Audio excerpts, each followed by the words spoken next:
Persecución en Holanda. La vida de Corrie ten Boom. Capítulo 9. Los relojes de Beach están a salvo.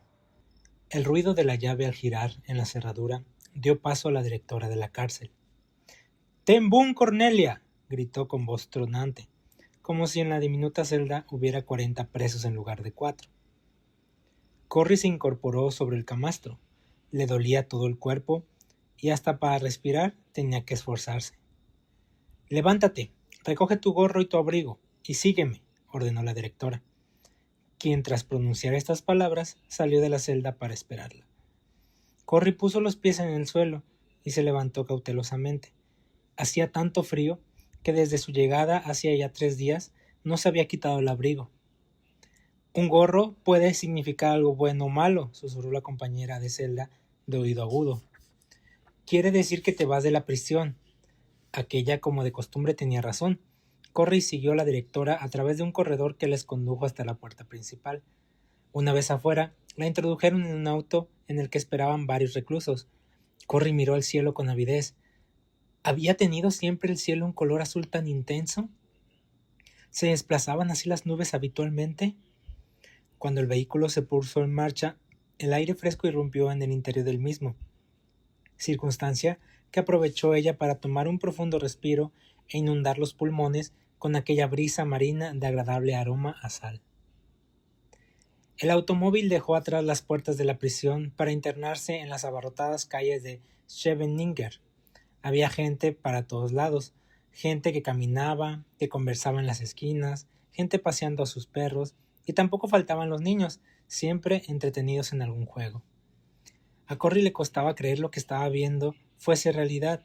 ¿Se daba cuenta de lo afortunados que eran? Eran libres, libres para bañarse y cepillarse los dientes, para leer libros y escuchar música. Estaba tan absorta observando por la ventanilla todo lo que le rodeaba, que casi no advirtió cuando el camino aminoró la velocidad para detenerse junto a un gran edificio de ladrillo. Los pasajeros recibieron orden de seguir a un guardia hasta el interior del edificio. Uno de los detenidos estaba tan enfermo que no podía caminar. Pero para sorpresa de Corrie, apareció un ayudante con una silla de ruedas. Minutos después estaban en una espaciosa sala de espera repleta de sillas de madera. Luego de estar sentada como 1 hora, tuvo necesidad de ir a un cuarto de baño. El guardia avisó a la enfermera que estaba sentada detrás de un escritorio. Esta tomó a Corrie por el brazo y la llevó por un vestíbulo. En lugar de esperar afuera, la enfermera entró con ella y cerró la puerta del cuarto de baño. «¿Qué necesitas?», musitó con urgencia. Corrie se quedó sorprendida ante tal muestra de bondad. No estaba acostumbrada en aquellos días a que ninguna persona uniformada la tratase con tal gentileza. Pensó en distintas posibilidades, pero una destacaba sobre el resto. «¡Una Biblia! ¿Me puede conseguir una Biblia?», inquirió. «Lo intentaré», respondió con una sonrisa la enfermera. Dicho esto, salió rápidamente y la esperó afuera. Ninguna de las dos pronunció palabra alguna durante el regreso a la sala de espera.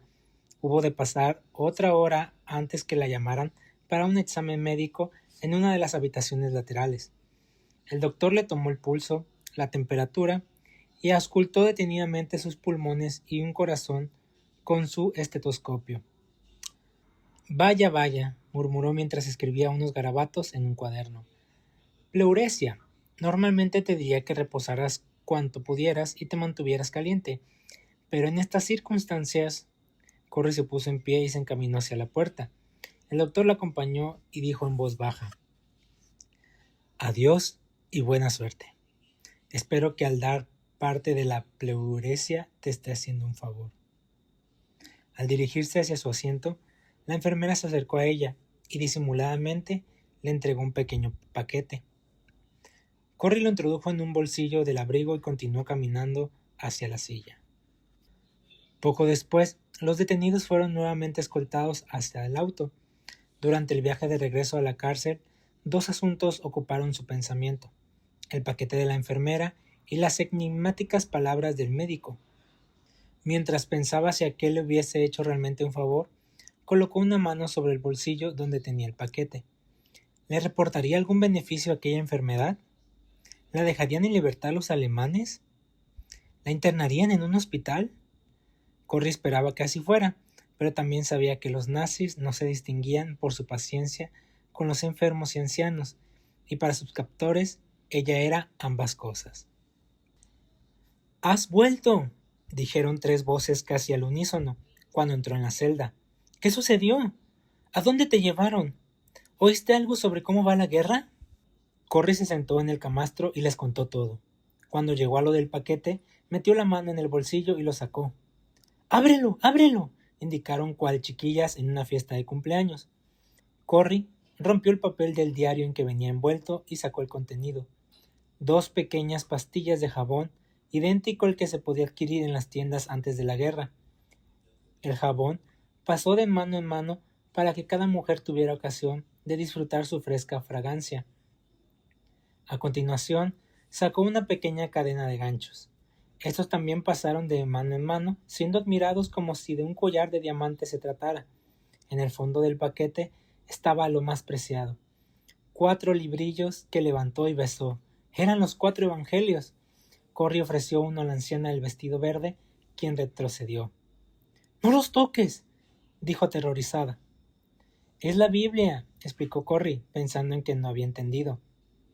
—Ya lo sé —replicó aquella—. ¿Acaso quieres meternos a todas en problemas? Si te sorprenden con una Biblia, te doblan la condena y te aplican el Kaltelkosh mientras permanezcas en este lugar. Kaltelkosh era el término empleado para referirse a las raciones de pan y agua, una expresión que provocaba auténtico pavor en la cárcel. La amenaza del Kaltelkosh pendía sobre la cabeza de cada detenido, igual que lo hacía la solitaria bombilla de sus celdas. El temido castigo se aplicaba a todo aquel que hablara demasiado alto, a quien cantara o derramara el cubo de la orina y restos fecales, a quien hiciera preguntas a los guardias o caminara sobre la alfombra. La lista era interminable. Kaltelkosh es un precio que yo quiero pagar por estos libritos, dijo Corry, extendiendo los 4 evangelios sobre el colchón. Sus compañeras la observaron con una expresión de perplejidad. Aquella misma noche, Corry leyó el Evangelio de Juan recostada sobre el delgado colchón. El eco de la voz de su padre resonaba en su mente. Se acordó de cuando leía la Biblia cada mañana y cada noche para toda la familia. Deseaba tanto saber cómo estaba la salud de su padre. Pensó asimismo en los huéspedes de la guarida de los ángeles. ¿Estarían a salvo a pesar de la vigilancia de la Gestapo? Su pensamiento volvió a las palabras del médico. Espero que al dar parte de la pleuresia te esté haciendo un favor. ¿Sería verdad? La respuesta a su pregunta no tardó en llegar. 2 noches más tarde, la llave volvió a girar en la cerradura. —Ten Boom, Cornelia, levántate y toma tus cosas, pero sin decir ni una palabra —ordenó con voz firme la directora. Corry introdujo disimuladamente los 4 evangelios en el bolsillo del abrigo. Se colocó el sombrero y siguió a la directora.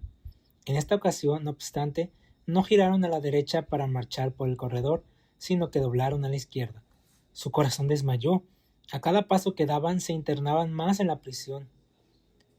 Cuando llevaban recorridos unos 150 metros, la directora se detuvo y abrió la puerta de otra celda. Corry entró sin esperar a que se lo ordenaran. La celda era idéntica a la anterior, exceptuando 2 detalles. El primero, que estaba vacía, y el segundo, que tenía una ventana, aunque estaba bastante alta, y se encontraba protegida por barrotes de hierro, pero no dejaba de ser una ventana.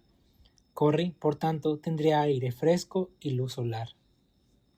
Por las mañanas decidió arrastrar el camastro hasta la pared exterior y subirse en él para mirar por la ventana. Antes de dormirse hizo una marca en la pared y escribió la fecha del día, 6 de marzo de 1944. Consideraba importante no perder cuenta del tiempo. A la mañana siguiente se encontraba tan débil que fue incapaz de incorporarse. Recostada sobre el colchón, miró al cielo a través de los 28 minúsculos cuadrillos que conformaban los barrotes. Cuando llegó el momento de la comida, un guardia miró por la pequeña abertura practicada en la puerta y comprobó que la detenida movía la mano débilmente. Tras articular algo inteligible, lanzó la rebanada de pan por la hendidura. Corry la recogió del mugriento suelo y se la comió con voracidad. Como una hora más tarde, escuchó el ruido de un carrito en el corredor que acabó deteniéndose frente a la puerta de la celda. Se trataba de una ayudante sanitaria que traía un medicamento de horrible sabor. La mujer vestía el mismo uniforme que los detenidos. Era lo que los otros prisioneros conocían como una reclusa de confianza, es decir, una prisionera que ayudaba en algunas de las tareas de la prisión. Estas mujeres preparaban la sopa, barrían el suelo y repartían los medicamentos a cambio de ciertos privilegios por parte de las guardias. Corrie estaba segura de que la reclusa de confianza tendría información sobre lo que sucedía en la prisión. Una vez tragado el desagradable remedio, Corrie imploró a la mujer. ¿Sabes algo de los Ten Boom o los Van Wardens? Ahórrate la saliva, mujer, espetó la reclusa. ¿Crees que puedo hablar contigo y conservar este trabajo? Dicho esto, miró a Corrie y cerró de un portazo. Corrie volvió a acostarse. En la cárcel pasa lo mismo que en la calle, se dijo a sí misma en voz alta. Hay reclusas que se arriesgan para ayudar a otras prisioneras y otras que no. La misma mujer venía todos los días para entregarle el desagradable medicamento, pero nunca más volvió a dirigirle la palabra. La medicina, no obstante, parecía tener un efecto positivo, ya que Corrie experimentó una lenta mejoría. A pesar de ello, continuaba sola en la celda. Con el paso de las largas y aburridas semanas, empezó a sentirse muy sola. Un día, mientras hacía una nueva marca en la pared, se dio cuenta de que era el 15 de abril, día en que cumplía 52 años. Intentó cantar una canción para rememorar los muchos cumpleaños felices y vividos en Beach, pero la guardia golpeó la puerta de la celda gritando: «Los reclusos no pueden cantar, o te callas o cate el cosh». No dejaba de pensar en su padre y en el resto de la familia. Estaba deseosa de saber cómo estaban. La respuesta, en parte, vino como consecuencia de otro cumpleaños, el de Adolf Hitler, quien 5 días después, el 20 de abril, cumplía 55 años. Todos los guardias se marcharon a una fiesta para celebrar su cumpleaños, dejando la celda sin vigilancia. Nadie pensaba escapar, las puertas estaban cerradas y los prisioneros recibían tan poca comida que no hubieran llegado muy lejos en caso de intentarlo. Pero la falta de vigilancia hizo posible que los reclusos hablaran entre sí a gritos. En un principio, Corrie estaba confusa por el alboroto, pero el ruido acabó mermando y los detenidos se organizaron en turnos. Así, las preguntas y respuestas iban de celda a celda en una y otra dirección. Corrie estaba rebosante de poder comunicarse a voces con los presos de la celda contigua. «Díganle a Ruth Engers que Hetty fue puesta en libertad en febrero. Para Rosina Kaufa, tu madre está en la celda 463, está bien y te manda su cariño». Algunos de los mensajes, no obstante, eran tristes y difíciles de transmitir. «Para Isaac Franken, se llevaron a nuestros gemelos. ¿Sabes dónde están? Tu esposa, Gertrude». «Para Joel Kugler, a tu hermano Fritz se lo llevaron a un campo de concentración la semana pasada». Corrie añadió el suyo. «Soy Corrie ten Boom, de la celda 384. ¿Tienen alguien noticias de Casper, Willem y Betsy ten Boom y de Nolly y Peter Van Worden?»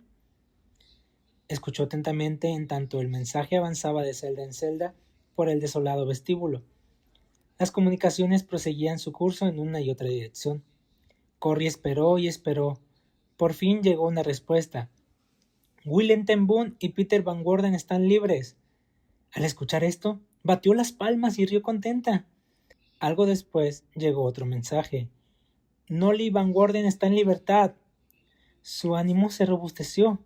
Tal vez toda su familia estuviera ya libre. Pero el siguiente mensaje desinfló el globo de su esperanza. «Betsy ten Boom, de la celda 314. Dígale a mi hermana que Dios es bueno». Así era Betsy. Confiaba en Dios por muy difíciles que fueran las circunstancias. El flujo de información continuó. Se pasaron noticias sobre cómo iba la guerra. La aviación británica había bombardeado el edificio del archivo público en La Haya, destruyendo muchos documentos importantes de los nazis. Los americanos, por su parte, iban ganando terreno a los japoneses en el Pacífico. Finalmente, el murmullo de voces se fue apagando hasta quedar la prisión en el más absoluto silencio. Corry se sentó en el camastro y meditó en las noticias que había escuchado. Parecía que, a excepción de Betsy y ella misma, todos los detenidos en Beach estaban ya en libertad. Pero, ¿y su padre? Era extraño que nadie supiera nada de él. Un hombre tan mayor, de aspecto tan distinguido y con su larga barba blanca, era difícil de olvidar. Corry intentó no pensar en lo peor. 2 semanas y media después, un 3 de mayo, y por medio de una carta que le fue entregada por la misma hendidura que se utilizaba para la comida, supo la causa de la falta de noticias. Había esperado tanto para recibir noticias de su familia y ahora que disponía de ellas, no se atrevía a leerlas. Después de observar fijamente la carta, se levantó para recogerla del suelo y la abrió. Era de Nolly, y el inicio no era nada alentador. Querida Corry, tienes que ser muy valiente. Las noticias que tengo que darte no son fáciles de leer. Las lágrimas le inundaron los ojos, pero después de secárselas continuó leyendo. Nuestro padre apenas estuvo 10 días en la prisión antes de morir. Ahora está con el Señor. Corry rompió a llorar. Su padre, su amado y maravilloso padre, había muerto en aquella repugnante cárcel, rodeado de odio y violencia. La sola idea producía en ella un intenso dolor. No pudo estar en el funeral y tampoco podía estar con su familia. Era totalmente injusto. Luego de sollozar durante bastantes minutos recordó la ocasión en que su padre quiso que lo cosieran en el abrigo la estrella de David para solidarizarse con los judíos holandeses. Cuando Betsy y ella intentaron que desistiera de su idea, les dijo: «Si está bien que el pueblo elegido por Dios sufra, entonces está bien que yo sufra con ellos». Al pensar en aquellas palabras, Corry comenzó a calmarse. Su padre había muerto por algo en lo que creía con todas sus fuerzas y no hubiera aceptado que fuese de ninguna otra forma. A la mañana siguiente volvió a leer la carta, advirtiendo que la letra del sobre, a diferencia de la utilizada en la propia misiva, era muy sesgada. ¿Qué significado tendría aquello? ¿Lo habría hecho Nolly a propósito? De repente recordó una carta que recibieron en Beach y que tenían como destinatario a su sobrino Kik. Este humedeció el sello y al despegarlo pudo leer un importante mensaje de la resistencia. Con las manos temblorosas, Corry sumergió el sobre en la palangana y efectivamente, cuando despegó el sello, vio un pequeño mensaje escrito con letra diminuta que decía: «Todos los relojes de Vic están a salvo». Era un mensaje cifrado, pero ella sabía su significado exacto. Una vez más volvió a sollozar, pero en esta ocasión eran sollozos de alegría. Todos los huéspedes de la guarida de Los Ángeles estaban a salvo. Por primera vez desde cuando fuera detenida, sentía en su interior algo que no era miedo ni pánico.